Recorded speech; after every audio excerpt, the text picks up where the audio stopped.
Welcome to this journey of one of the most disturbing cases in recorded history of Cochise County, Arizona. Before we begin, I invite you to leave a comment about where you're watching from and the exact time you heard this story.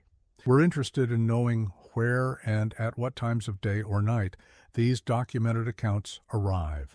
The winter of 1869 cast long shadows across the valleys of southeastern Arizona Territory. In those early days after the Civil War, the promise of new beginnings drew men of various backgrounds to the harsh desert landscape. Among them was Thomas Bellamy, a figure whose name would eventually be spoken in hushed tones throughout Cochise County for decades to follow. The territorial records describe him as a man of average height, with a meticulously kept beard and penetrating eyes that seemed to look through people rather than at them.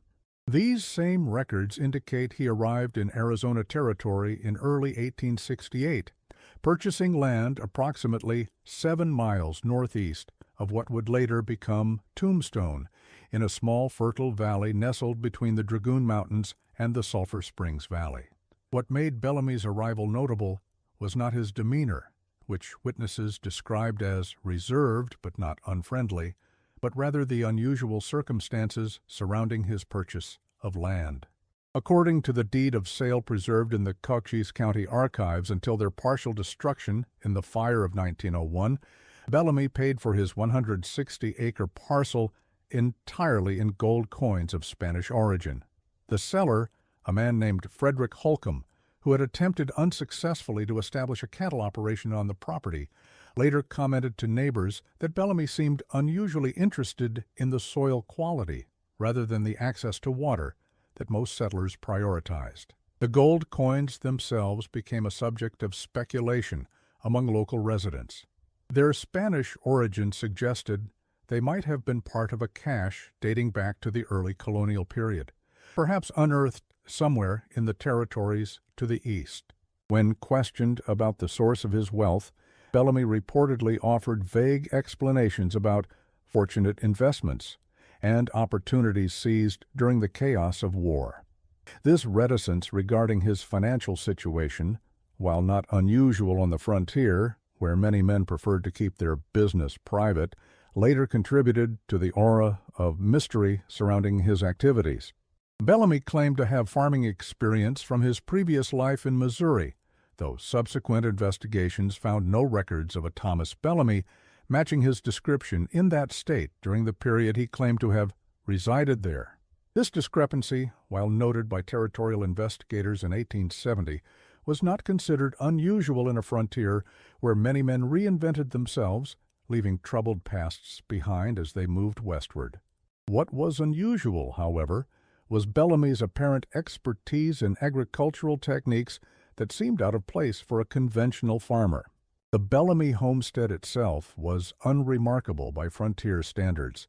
A modest timber house constructed with lumber hauled from the forested mountains to the south, several outbuildings made of local stone and adobe, and fields that Bellamy immediately began to prepare for planting, despite the arid climate that had defeated previous agricultural attempts in the immediate vicinity. Elijah Harmon, who operated a general store in the nearest settlement, noted in his business ledger that Bellamy asks many questions about soil and seasons, but offers nothing of himself. From the beginning, Bellamy's approach to agriculture struck observers as unusual. Rather than focusing initially on water management, as most farmers in the arid region did, he devoted considerable attention to the preparation of the soil itself. Witnesses reported seeing him spend hours examining soil samples from different parts of his property, crumbling the earth between his fingers, and occasionally even tasting it, as if assessing its quality through some arcane method.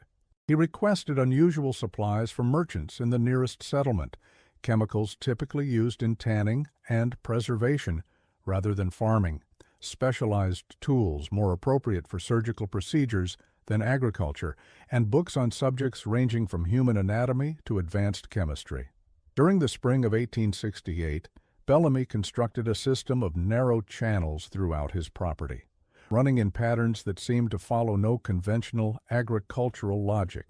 When neighboring farmer Samuel Whitaker inquired about these channels, Bellamy explained them as feeding paths designed to distribute nourishment throughout the soil.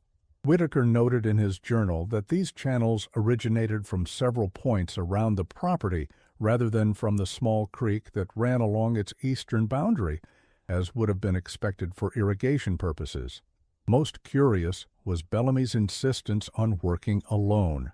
When several local men, following frontier custom, offered to assist in raising his barn and outbuildings, he politely but firmly declined, stating that he preferred to maintain the integrity of his methods. This rejection of communal assistance, while not unheard of, marked him as somewhat outside the social norms of frontier life, where mutual aid was often essential for survival. What initially drew wider attention to the Bellamy homestead was not suspicion, but unexpected success. By late 1868, barely months after establishing his farm, Bellamy was producing corn yields that defied the harsh desert conditions. The Arizona Citizen published a small article in September 1868 noting the remarkable agricultural achievement of the newcomer, speculating that he had discovered some novel farming technique particularly suited to the desert environment. The soil on his property seemed inexplicably fertile, generating both admiration and quiet envy among neighboring homesteaders who struggled with the unforgiving land. The corn itself exhibited unusual characteristics that did not go unnoticed by those who purchased it. The kernels were described as larger and more robust than typical varieties, with a coloration that some found slightly unsettling, a deeper, richer yellow that occasionally showed streaks of reddish pigmentation. Several accounts mentioned that while the corn was undeniably of superior quality in terms of taste and nutritional value, animals sometimes refused to eat it, becoming agitated when it was offered to them. This peculiarity was generally attributed to the unfamiliar scent or taste of Bellamy's specialized growing methods. Several local farmers, according to accounts preserved in personal journals and correspondence, approached Bellamy requesting advice on soil preparation. Those who visited reported that he was cordial yet evasive, offering vague explanations about feeding the earth what it needs and understanding what the soil hungers for. The visitors also noted that despite the apparent success of his crops, Bellamy maintained no cattle or livestock of any kind, unusual for a frontier ranch. When questioned about this, he reportedly stated that animals disturb the soil's rest and become agitated near the fields after dark. This last comment, recorded in the Journal of Samuel Whitaker, would later be regarded with greater significance following the events of late 1869. Whitaker also observed that Bellamy's property featured unusual patterns of planting, with certain areas left deliberately uncultivated for reasons that Bellamy declined to explain. These fallow areas, Whitaker noted, were marked with small stakes bearing symbols that resembled numbers or possibly dates, though he could not get close enough to examine them in detail without trespassing. As winter approached in late 1869, Bellamy's isolation deepened. His monthly trips to the settlement became less frequent, and when he did appear, witnesses described noticeable changes in his demeanor. Martha Colson, who operated the general store with her husband, provided a statement to the territorial marshal in which she noted that Bellamy's hands were perpetually stained with dark soil that seemed resistant to cleaning. She also observed that he had developed a persistent cough that caused him to turn away when speaking, and that he smelled of earth and something sweeter, like meat, beginning to turn. When she inquired about his health, he reportedly replied that the soil takes something in return for what it gives, a statement she found peculiar enough to remember verbatim. During this period, Bellamy made several unusual purchases that were recorded in the Colson's business ledger: large quantities of quicklime, typically used for masking odors and accelerating decomposition in burial contexts, several additional shovels despite having purchased adequate farming implements previously, and significant amounts of burlap sacking without any apparent need for transporting or storing crops. He also inquired about purchasing chemicals typically used in tanning and preservation, claiming he wished to preserve specimens of desert plants, though no evidence of such a botanical collection was ever found on his property. Most notable among his purchases was a specialized set of surgical instruments ordered from a medical supply house in San Francisco. The order, placed through the Colson store and documented in their correspondence records, included bone saws, arterial needles, drainage tubes, and various implements typically used in embalming procedures. When questioned about these items, Bellamy explained that he occasionally performed autopsies on animals found on his property to better understand the relationship between flesh and soil. This explanation, while unusual, was accepted at face value in a frontier environment where specialized medical knowledge was scarce and valued. It was in November of 1869 when James Woodman, a cattle driver passing through the region on his way to markets in California, made an unintended discovery that would trigger the events leading to the eventual investigation of the Bellamy property. Having lost track of several head of cattle during a drive, Woodman's search took him near the boundary of Bellamy's land during the early morning hours. According to his sworn statement, preserved in the territorial marshal's records, Woodman observed unusual depressions in the soil at regular intervals along the perimeter of Bellamy's cornfields, depressions that appeared to have been recently disturbed and then covered. What Woodman initially dismissed as unusual farming techniques became a matter of concern when, as he described it, the ground itself seemed to exhale.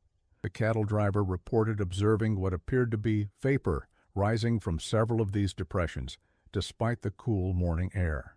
When he approached one such area, he detected what he described as an odor unlike any soil I've encountered, sweet yet putrid, like meat left too long in the sun. His cattle, he noted, refused to approach the boundary of Bellamy's property, becoming agitated and difficult to control when driven in that direction. In his statement, Woodman recalled that as he examined one of these depressions more closely, he noticed that the soil appeared to have been disturbed and then carefully replaced, with attention paid to maintaining the appearance of undisturbed ground. Using the handle of his riding crop to probe the softer earth, he uncovered what he initially believed to be a piece of leather, but soon recognized as human skin discolored and partially preserved by some chemical process. This discovery prompted him to investigate further, leading to his finding of a tarnished silver pocket watch with the initials MD engraved on its case. Woodman recognized the initials as potentially belonging to Martin Delaney, a prospector who had been reported missing some 2 months earlier, after setting out from Tucson toward the Dragoon Mountains in search of silver deposits. Delaney had been well known in the region, a veteran of the Civil War who had come west seeking his fortune, like so many others. His disappearance had caused some concern but little surprise, as the territory was notoriously dangerous for solitary travelers. The cattle driver's decision to report his findings to the territorial authorities was influenced not only by the discovery of the watch, but also by a disturbing encounter he had with Bellamy himself later that same day.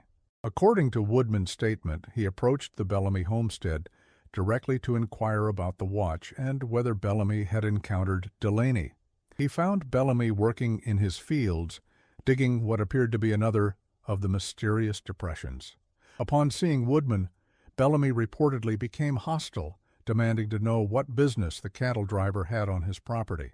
He invited Woodman into his home for coffee, an invitation the cattle driver declined, noting that Bellamy's hands were covered not just with soil but what appeared to be dried blood, which Bellamy explained as the result of harvesting preparations.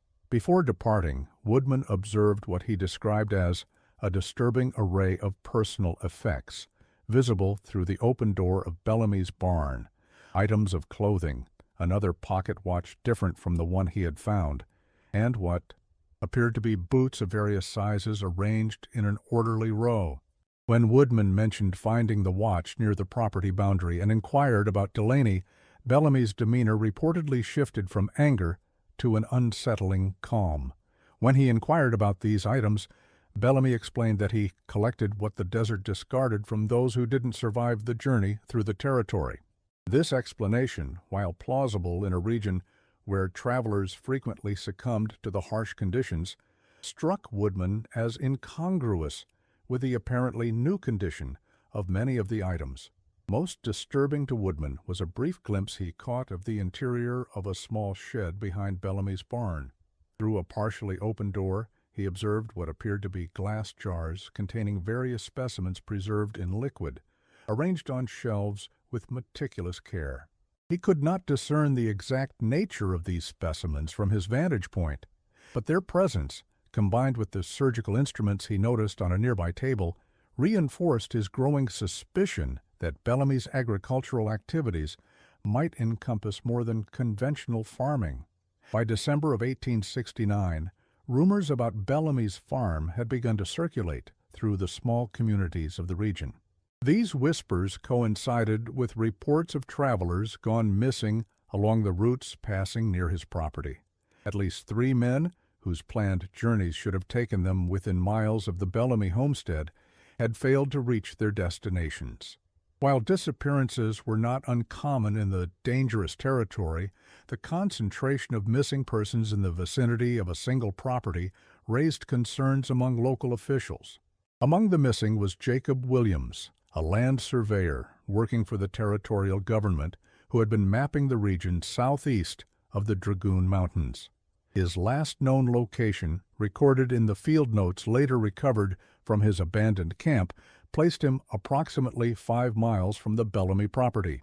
Another was Thomas Reeves, a traveling salesman whose regular route took him through the settlements near Bellamy's land.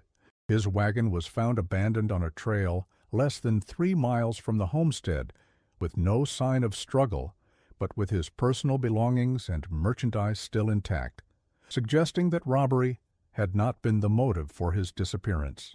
The third missing person, whose case would later feature prominently in the investigation, was Father Michael Collins, a Catholic missionary who had been traveling between isolated settlements performing baptisms and marriages.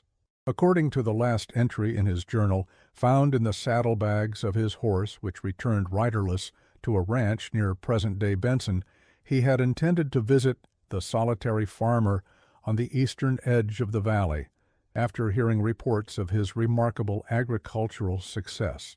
The journal entry expressed curiosity about methods that might benefit the struggling missions, and noted that he would seek to understand this man's apparent mastery of the unforgiving soil. Territorial records indicate that on December 18, 1869, Marshal Robert Sullivan, accompanied by 2 deputies, made an official visit to the Bellamy property. The purpose, as stated in Sullivan's report, was to make inquiries regarding recent disappearances and unusual activities reported in the vicinity. What they found, or rather, what they didn't find, would form the foundation of what later became known throughout the territory as the Harvest of Bellamy Valley. Upon arrival at the homestead, Sullivan and his men found the property seemingly abandoned. The house stood unlocked, with a meal half prepared on the table, as if the occupant had stepped out momentarily and intended to return. A pot of coffee sat on the stove, still warm, suggesting that Bellamy had departed only shortly before their arrival. A thorough search of the main house revealed little of note, save for a curious absence of personal effects one would expect from a man who had lived there for over a year. No photographs, no letters, no records of any kind that might illuminate Bellamy's past.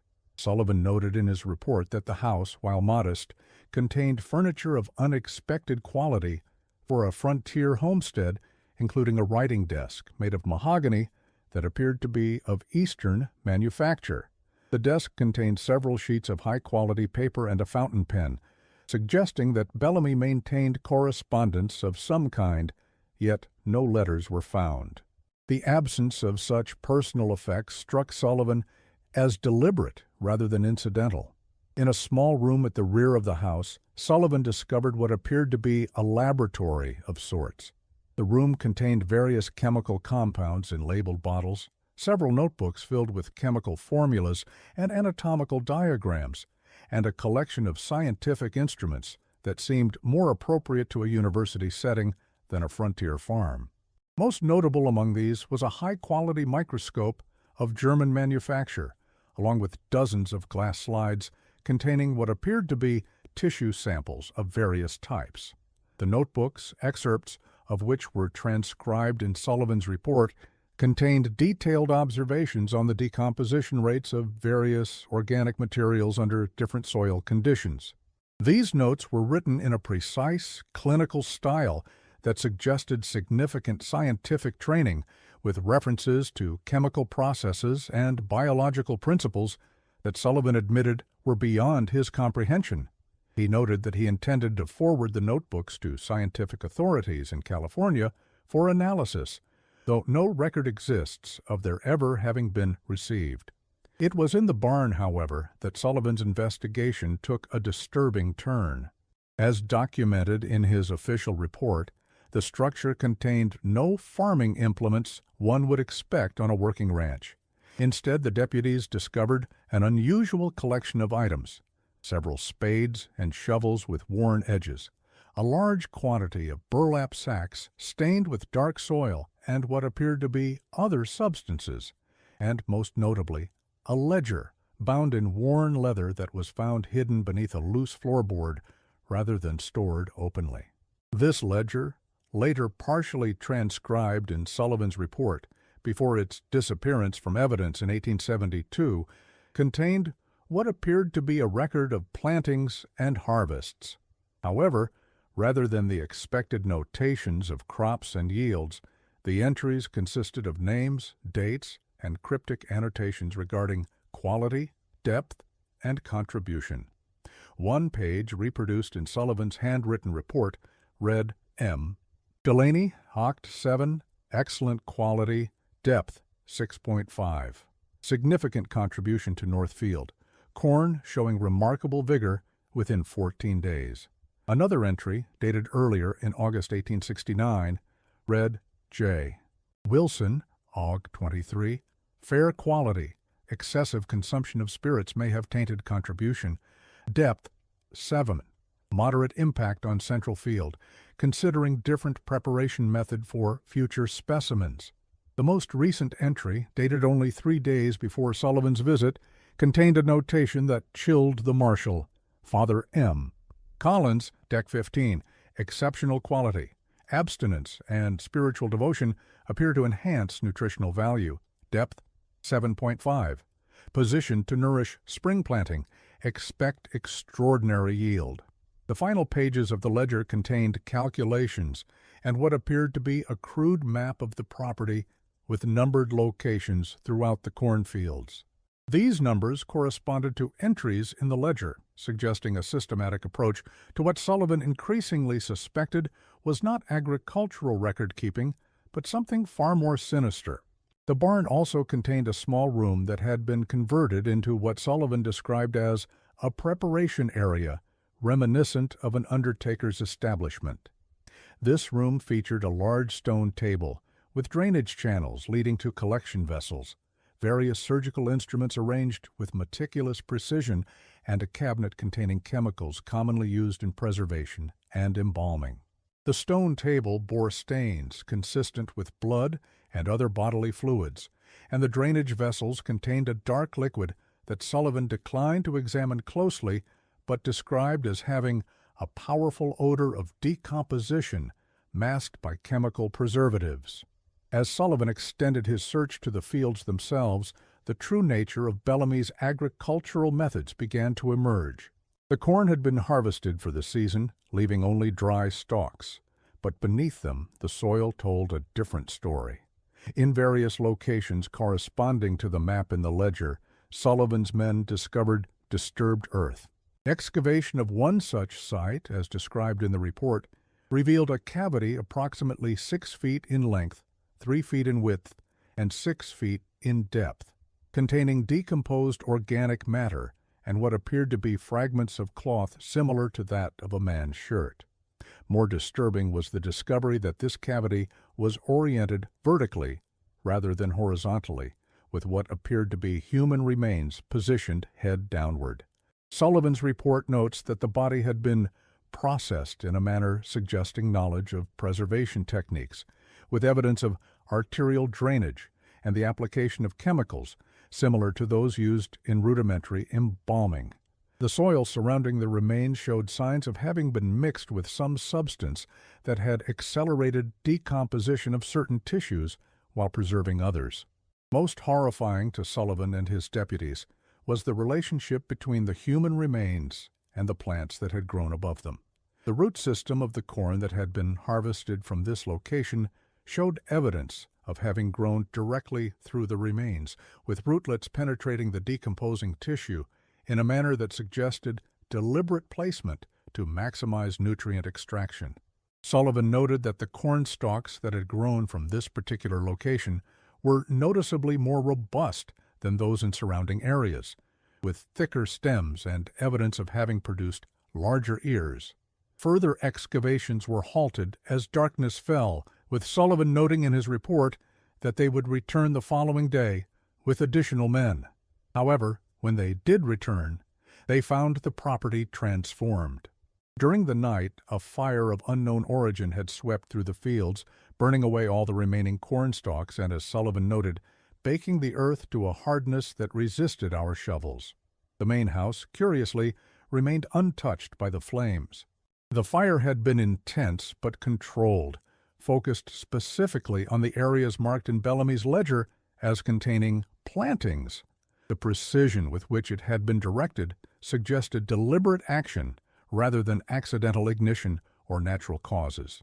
Sullivan's report noted that the fire appeared to have been fed by some accelerant, possibly kerosene, and had burned at a temperature high enough to calcify the upper layers of soil, effectively sealing whatever lay beneath from easy examination. More disturbing still was the discovery made in the barn, which had also escaped the fire. There, hanging from one of the central beams, was a crude effigy constructed of corn husks and twine. The effigy resembled a human figure in posture, but with disproportionately long roots extending from its feet, crafted from twisted corn silk, dyed a deep red color. Attached to it was a note written in what appeared to be soil mixed with some other substance to form a dark, viscous ink.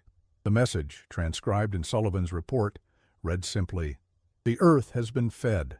I go to prepare new fields." Of Thomas Bellamy himself, no trace was found. A territory-wide alert was issued with his description circulated to law enforcement officials throughout Arizona and neighboring territories. Despite several reported sightings in the following months, no confirmed contact with Bellamy was ever established.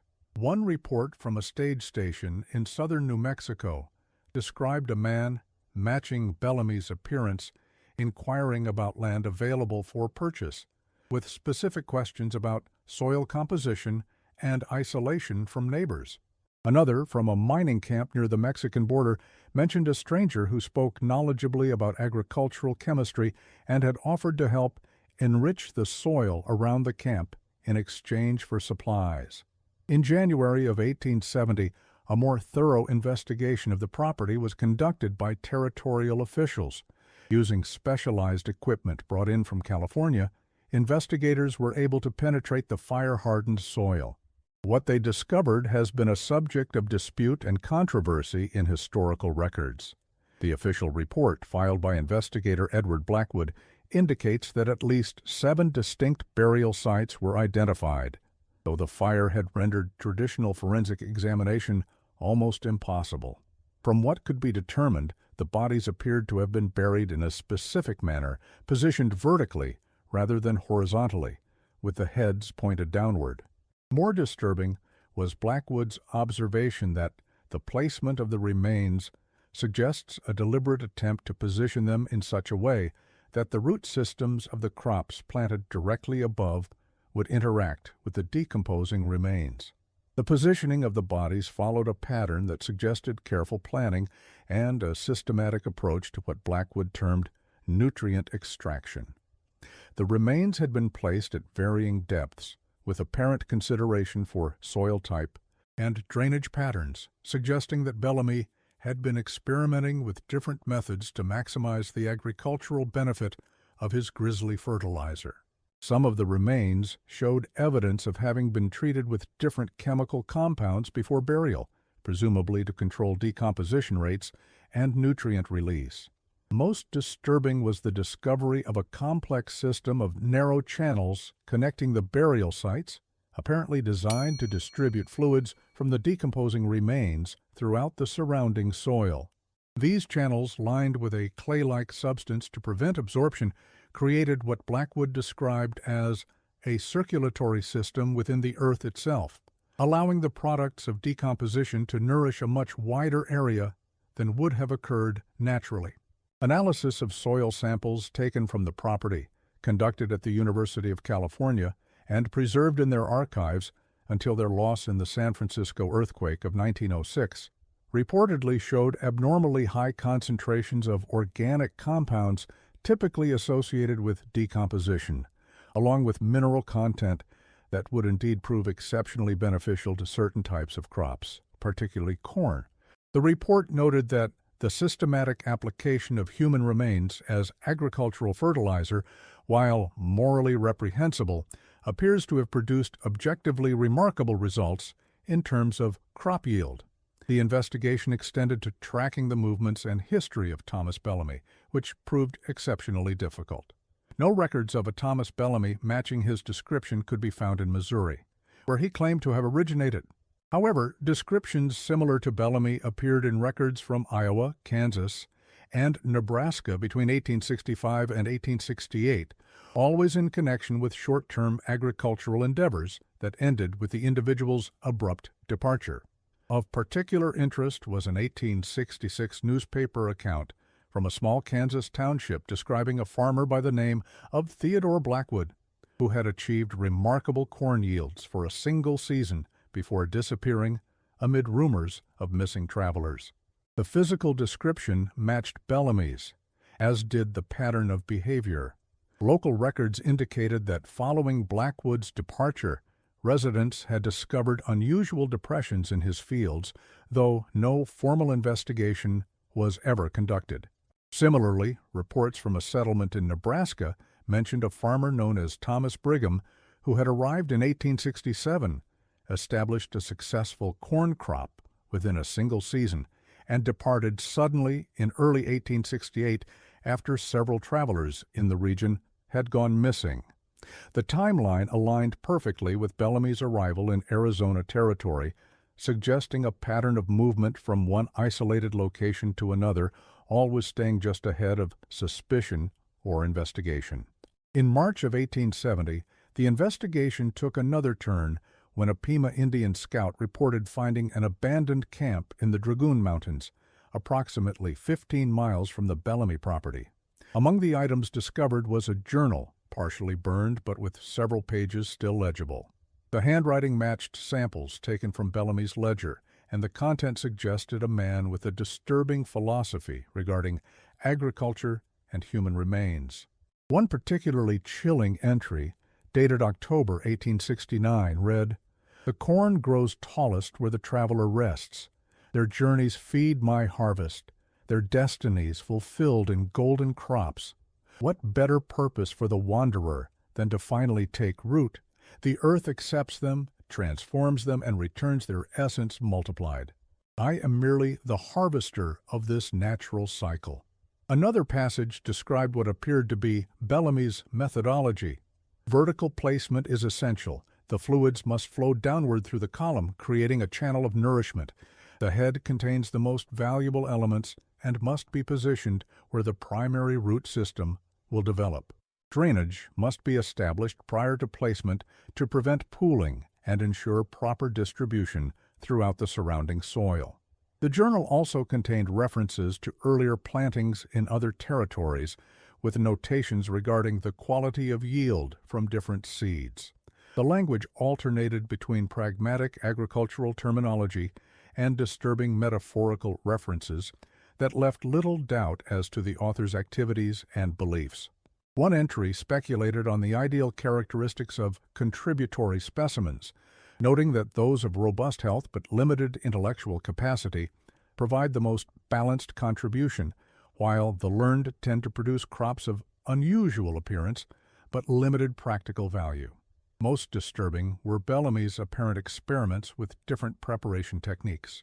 The journal described various methods of treating bodies before burial, including partial draining of fluids, application of specific chemicals to accelerate or retard decomposition, and even the grinding of certain bones into meal that was then mixed with the surrounding soil.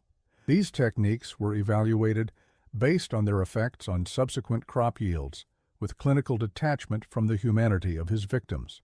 One entry, dated September 1869, described what appeared to be Bellamy's philosophy regarding his victims. They pass through this land with no purpose, taking from it without giving in return. I merely correct this imbalance, ensuring that their passing has meaning. In death, they nourish the earth as they never did in life. Their journey ends, but their contribution continues in golden stalks and sweet kernels.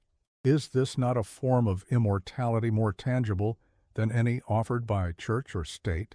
Another passage suggested that Bellamy viewed his work as having a scientific purpose beyond mere agricultural productivity. Conventional science fails to recognize the perfect circulatory system that exists between man and soil.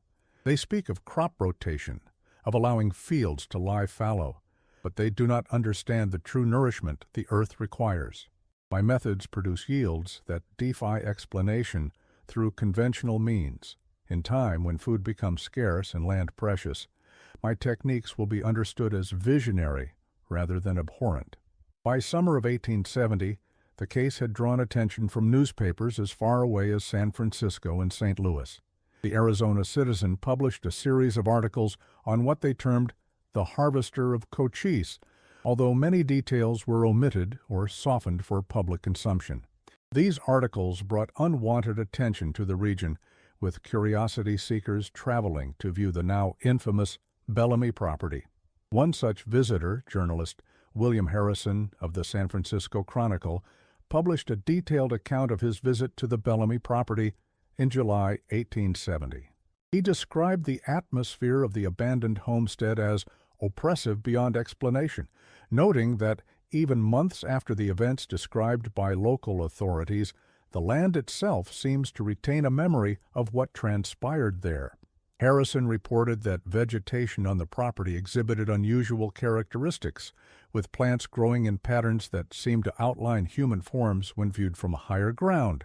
Most disturbing was Harrison's account of his overnight stay near the property, during which he claimed to have observed luminescence rising from certain areas of the soil, a pale glow that seemed to pulse with a rhythm reminiscent of a heartbeat.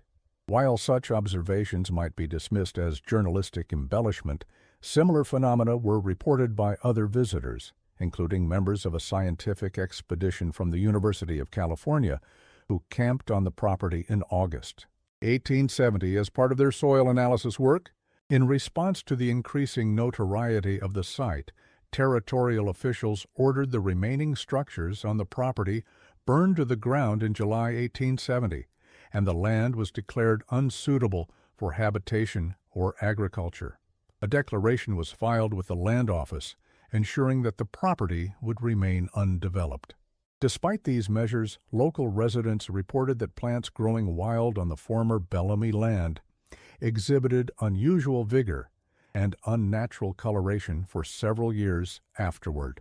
One resident described corn that grew voluntarily on the property as having kernels that appeared to be streaked with red, as if the plant itself had absorbed blood from the soil.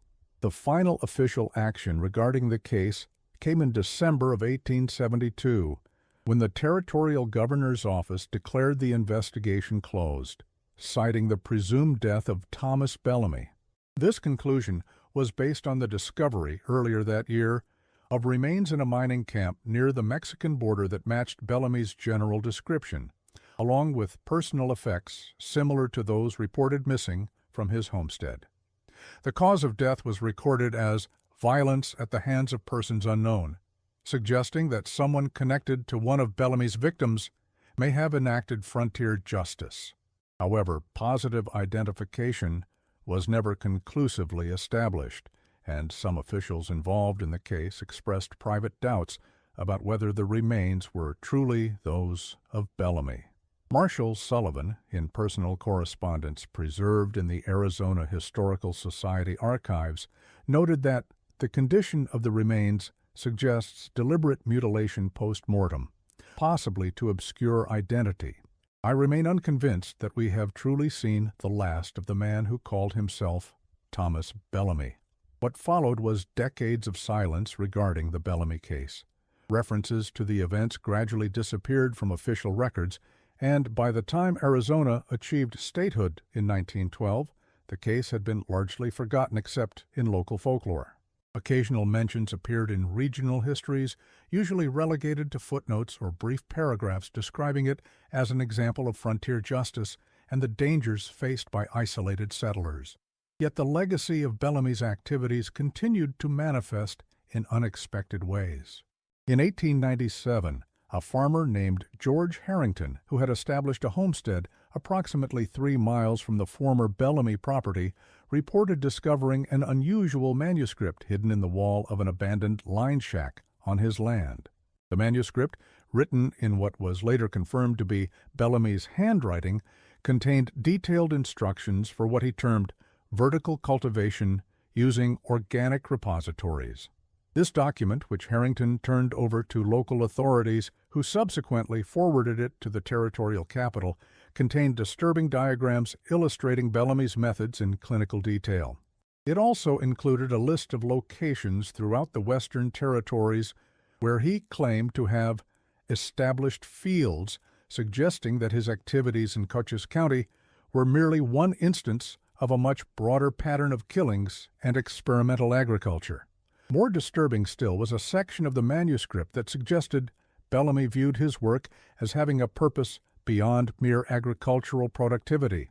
He wrote of seeding the western lands with a new kind of harvest, one that would continue to bear fruit long after conventional crops had failed.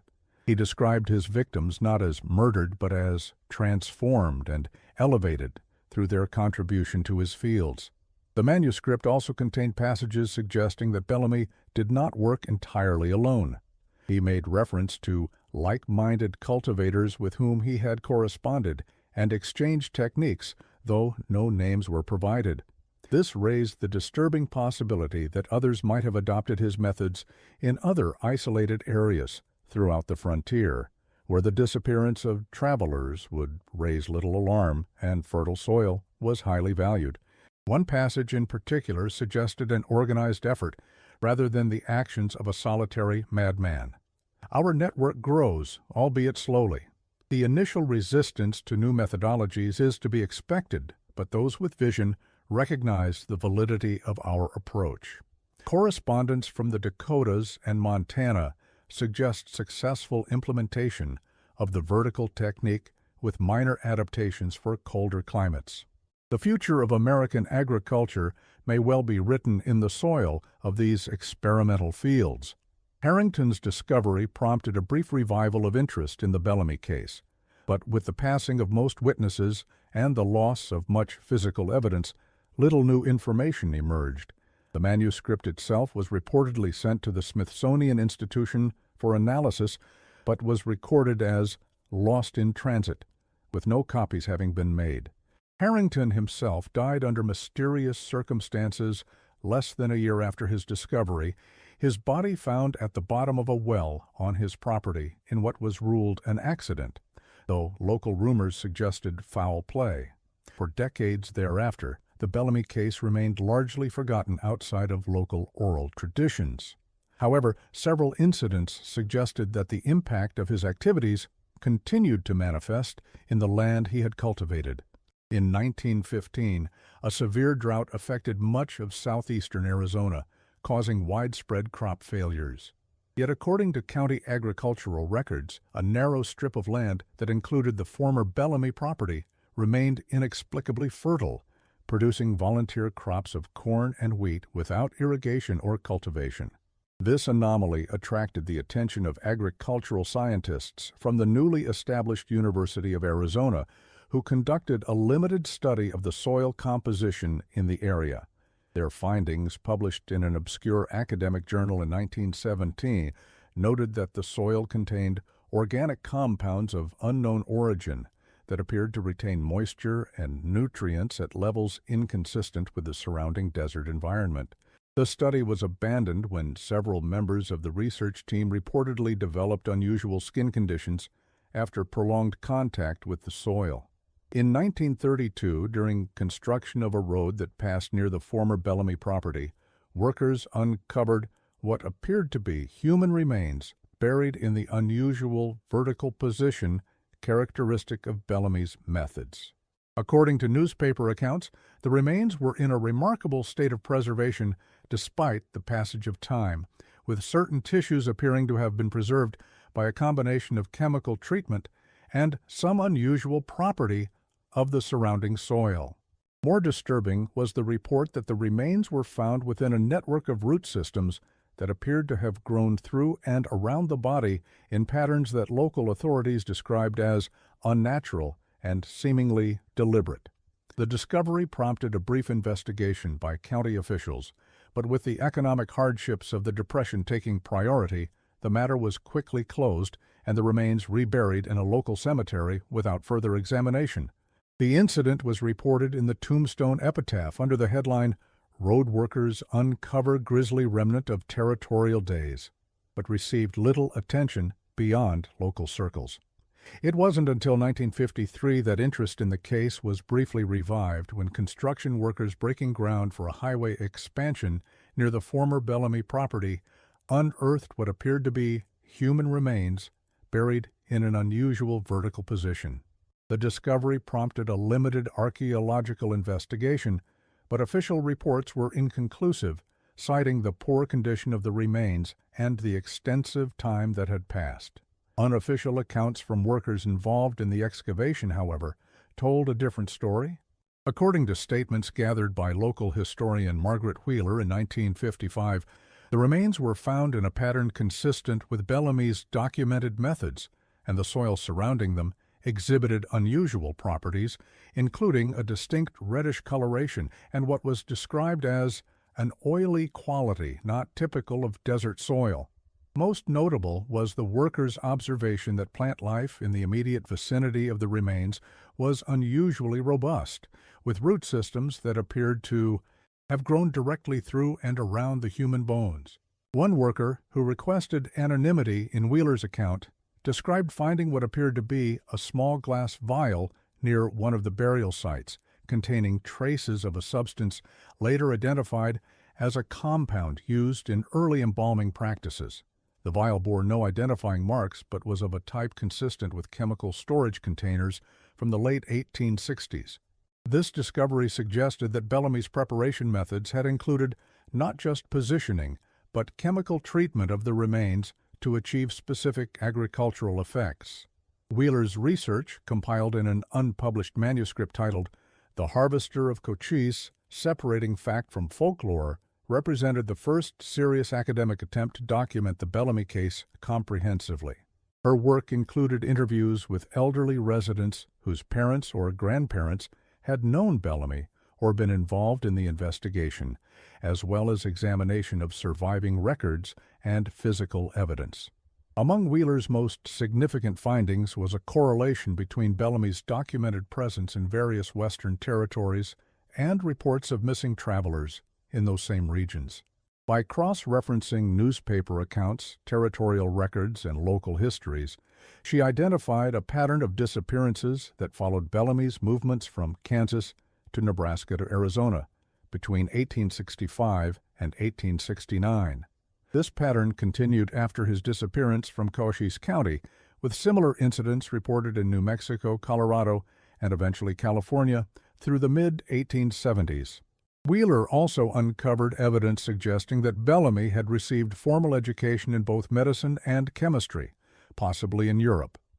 A passenger manifest from 1862 listed a Thomas Bellamy arriving in New York from Liverpool, with his occupation listed as medical researcher. The manifest noted that he was traveling with scientific instruments and books valued at a considerable sum for the time, suggesting that he possessed both financial resources and professional equipment.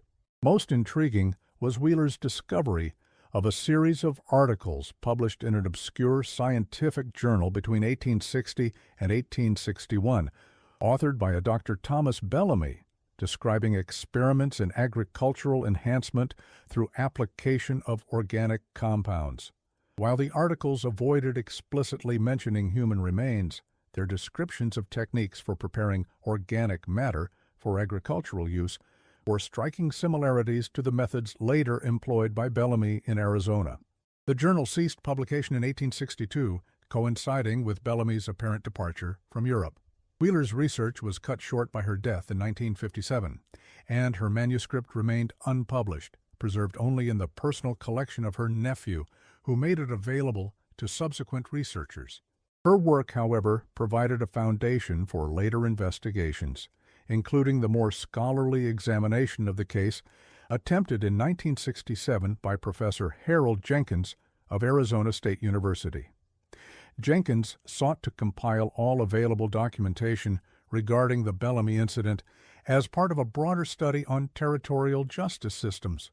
His research was hampered by the mysterious disappearance of key documents from various archives, including Sullivan's complete report and the transcribed pages from Bellamy's ledger. When Jenkins attempted to locate these documents through official channels, he encountered what he described in his research journal as institutional resistance bordering on obstruction.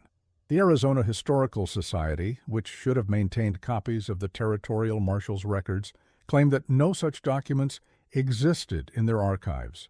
The University of California had no record of the soil analysis supposedly conducted in 1870, and the Smithsonian Institution denied ever receiving the manuscript discovered by Harrington in 1897. These systematic gaps in the documentary record led Jenkins to suspect deliberate suppression rather than coincidental loss. Jenkins noted in his research journal, excerpts of which were published posthumously, that the systematic removal of evidence suggests not random loss, but deliberate suppression.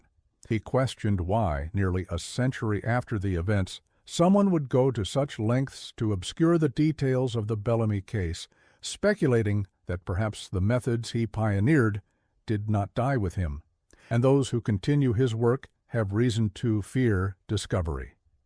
His suspicions were reinforced when he attempted to interview descendants of those involved in the original investigation.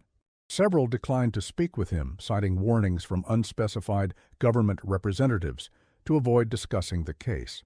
Those who did agree to interviews often expressed fear of repercussions, with one elderly woman, the daughter of one of Sullivan's deputies, telling Jenkins that, "Some things are better left buried, Professor. There are people who don't want this dug up, and they have long memories." In 1968, Jenkins managed to locate a retired agricultural scientist named Dr. Robert Thornton, who had been involved in the 1915 study of the soil from the Bellamy property. Thornton, then in his 80s and living in a nursing home in Phoenix, provided Jenkins with a detailed account of the study's findings, including information that had been omitted from the published report. According to Thornton, the soil contained compounds that defied conventional analysis, with properties that appeared to accelerate plant growth while retarding normal decomposition. Most disturbing was Thornton's claim that samples taken from the Bellamy property exhibited unusual behavior under laboratory conditions, with one researcher reporting that rootlets grown in the soil samples appeared to orient themselves toward organic material in a manner suggesting something akin to sentience. This observation was excluded from the published report as it was deemed too fanciful for scientific publication. But Thornton maintained that multiple researchers had noted the phenomenon independently. In what would be his final interview before his death in a car accident in 1968, Jenkins expressed frustration at the systematic removal of evidence related to the case, stating, "It's as if someone has methodically erased Bellamy from history, leaving only fragments and whispers. The question that haunts me is not what Bellamy did. The evidence for that, though incomplete, is compelling. What troubles me is who has gone to such lengths to obscure his story, and why." Jenkins's death occurred under circumstances that some considered suspicious. Driving back to Phoenix after interviewing Thornton, his car went off the road on a straight stretch of highway, with no evidence of mechanical failure or adverse road conditions. No autopsy was performed, and his body was cremated before his family could request an independent examination. The official cause of death was listed as driver error, possibly due to fatigue. Jenkins' research materials, including his notes and copies of documents he had managed to secure, were scheduled to be donated to the university archives. However, a fire in his office the night of his death destroyed most of these materials. The few surviving pages, now held in a private collection, include a hand-drawn map with locations marked throughout Arizona and neighboring states, each annotated with a date and an estimate of yield potential. The map corresponds with reported disappearances in those regions during the period following Bellamy's departure from Cochise County, suggesting that he may indeed have continued his activities elsewhere. Among the few surviving documents from Jenkins's research was a partial transcript of a letter he had discovered in the personal papers of Edward Blackwood, the investigator who had conducted the 1870 examination of the Bellamy property. The letter, dated 1875, and addressed to a colleague in the Territorial Marshal's office, expressed Blackwood's growing concern about what he termed agricultural anomalies being reported across the Western Territories. Blackwood wrote, "I have observed a pattern that disturbs me greatly. Reports from widely separated regions describe crop yields that defy conventional explanation, always in areas where travelers have gone missing. More troubling still are descriptions of the crops themselves: corn with unusually large kernels, wheat with stalks of extraordinary strength, all growing in soil that by all rights should be far less fertile than it appears to be. I fear that Bellamy's methods have found new practitioners, and that what we discovered in Cochise County was merely one manifestation of a more widespread phenomenon." The letter concluded with a passage that Jenkins had underlined. "I have come to believe that what we are facing is not merely the work of a solitary madman, but something more organized and far-reaching. The similarities in method and result are too consistent to be coincidental. Someone is continuing Bellamy's work, perhaps many someones, and they appear to be communicating with each other. What began as one man's perversion of agricultural science may be evolving into something with far greater implications for the territories. I intend to pursue this matter further, though I must proceed with caution, as I have received what I take to be warnings to desist in my inquiries." No record exists of Blackwood having published his findings, and his personal papers contain no further references to the Bellamy case after 1875. His death certificate, dated 1877, lists the cause of death as apoplexy, though a contemporary newspaper account describes him as having been found in his study with papers scattered as if in a struggle, and mentions unusual marks upon his neck suggesting application of force. Perhaps the most disturbing postscript to the Bellamy case came in 1964, when an elderly man was admitted to a San Diego hospital suffering from advanced malnutrition and what appeared to be chemical burns on his hands and forearms.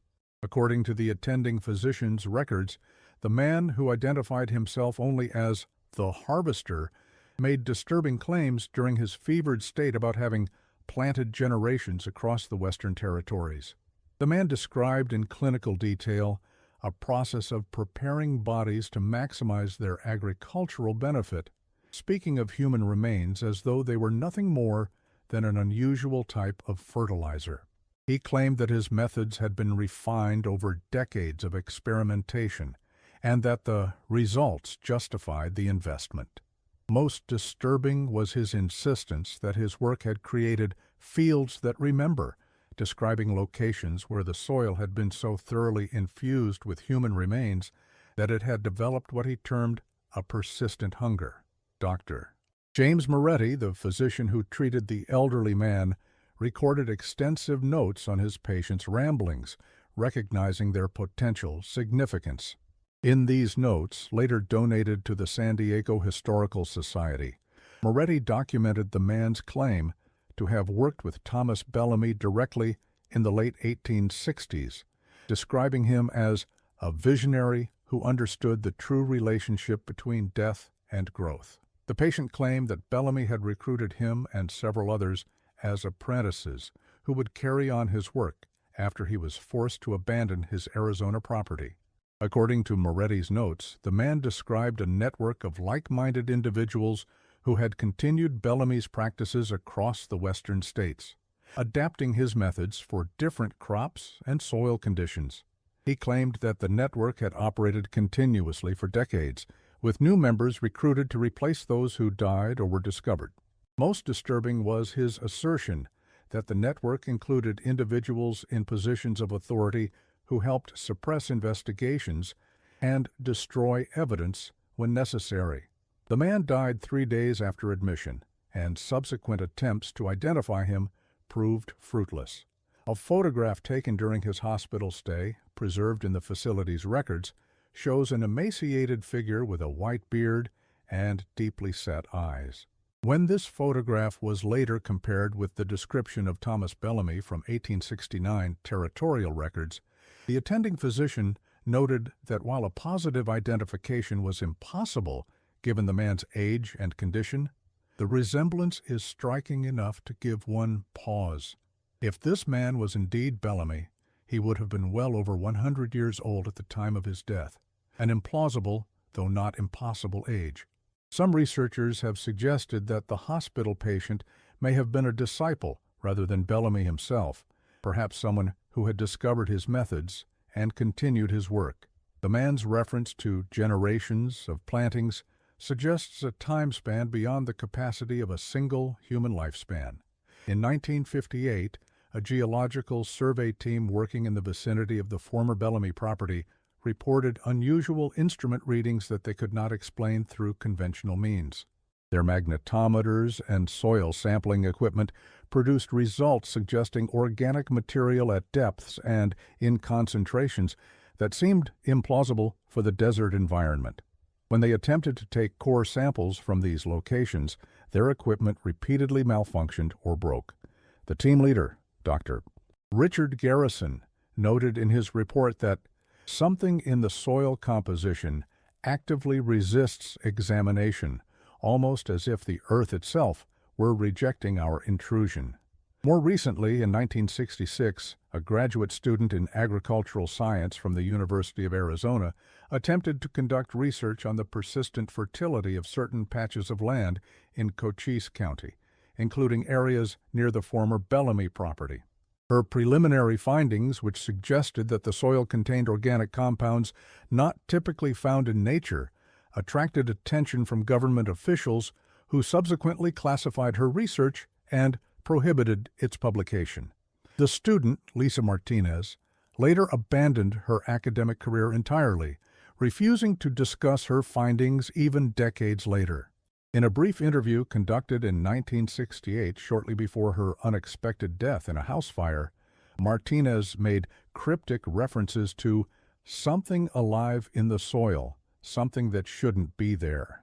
She described observing plant roots that appeared to move of their own accord when exposed to certain stimuli, and soil samples that exhibited properties more consistent with living tissue than inert matter. Her final statement in the interview, which was never published but exists in the interviewer's personal notes, was that Bellamy didn't just plant people in the soil, he planted something else, something that continues to grow and spread underground, unseen but ever present. The land where the Bellamy homestead once stood remains undeveloped to this day. Local residents report that while the surrounding areas have been transformed by agriculture and development, That particular parcel has resisted all attempts at cultivation. Crops planted there either fail entirely or grow with such unnatural vigor that they seem almost monstrous, producing yields that, while abundant, have an odd taste that local farmers describe as reminiscent of decay. Visitors to the area have reported an unusual silence that seems to envelop the former Bellamy property, an absence of the birds and insects that populate the surrounding landscape.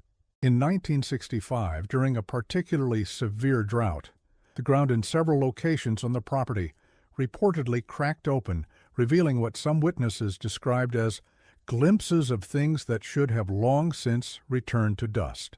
County officials quickly cordoned off the area, and the cracks were filled with concrete, an unusual measure that was officially explained as necessary to prevent erosion.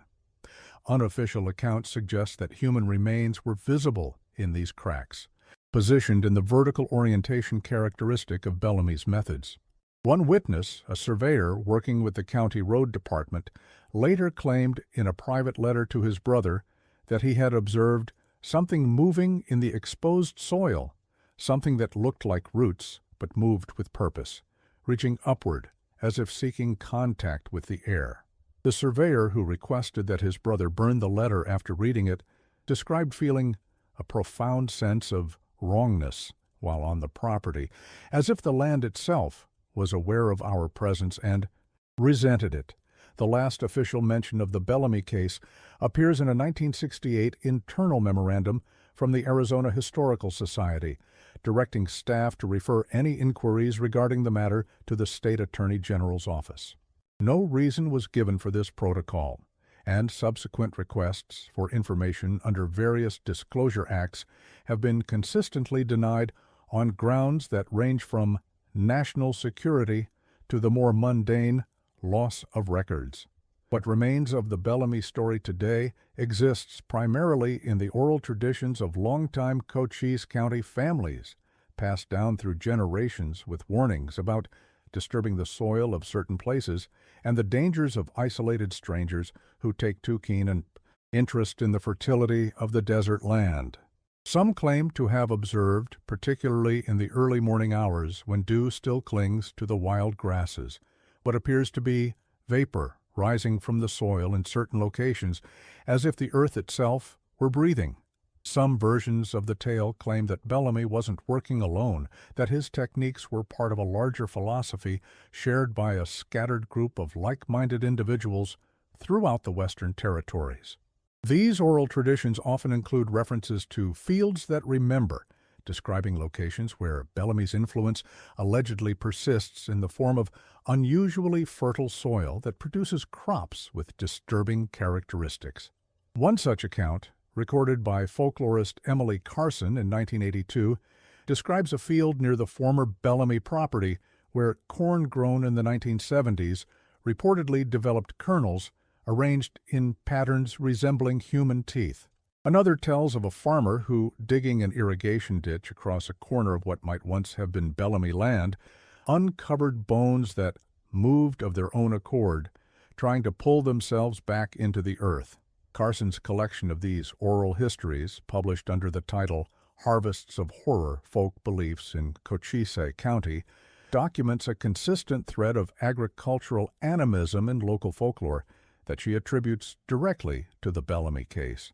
She notes that many of these stories share common elements: crops that grow with unnatural vigor, plants that exhibit characteristics reminiscent of human anatomy, and soil that seems to possess a will of its own. While such tales might be dismissed as mere superstition, Carson argues that they represent a cultural memory of actual events, preserved and transmitted through generations despite official attempts to suppress the historical record. In 1964, an amateur botanist named Harold Winters documented several plant specimens from the vicinity of the former Bellamy property that exhibited unusual characteristics.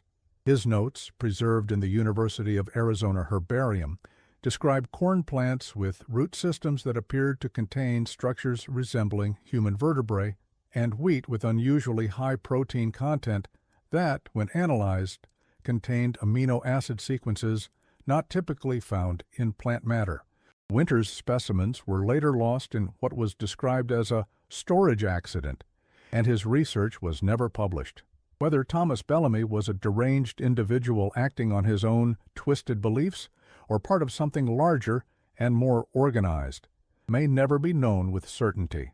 What records suggest, however, is that the unusual fertility of his crops was not imagination or coincidence, but the result of a deliberate and horrifying process that viewed human life as nothing more than raw material to be harvested and repurposed.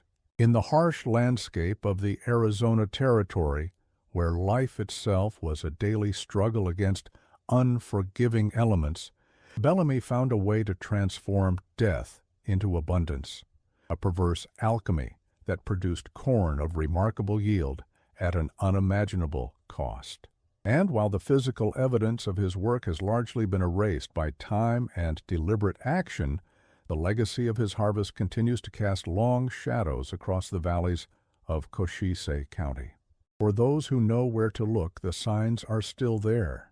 In the unnatural silence of a patch of desert that should teem with life, in the odd behavior of plants that grow wild on land long abandoned, and in the persistent rumors of unusually rich harvests that sometimes follow mysterious disappearances. The earth remembers what has been planted in it, and some fields, once fed in the manner Bellamy preferred, develop an appetite that outlives their cultivator. As for Thomas Bellamy himself, if the fevered claims of an old man in a San Diego hospital are to be believed, his work continued long after the authorities thought it ended. The true extent of his plantings across the western territories may never be fully known, nor the full measure of his harvest tallied.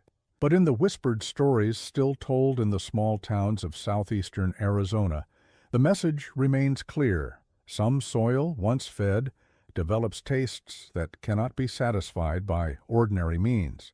And so, the legend of the rancher who planted more than corn endures, a dark thread woven into the tapestry of frontier history. A reminder that in the vast empty spaces of the American West, where oversight was minimal and neighbors distant, a man with unusual appetites could cultivate more than the land.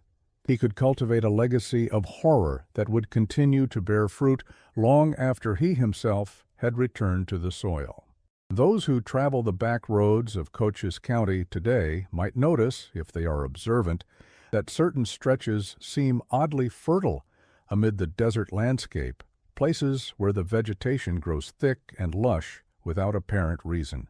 Local wisdom advises against stopping in such locations, particularly as dusk approaches, when the cooling earth sometimes releases vapors that rise like breath from the ground. For as the old saying goes in parts of southeastern Arizona, not all that grows was planted by the hand of God. Some harvests have deeper, darker roots, fed by secrets buried beneath the soil of what was once called Bellamy Valley, secrets that, like the crops they nourish, continue to reach upward toward the light, drawn by an insatiable hunger for growth and a perpetuation.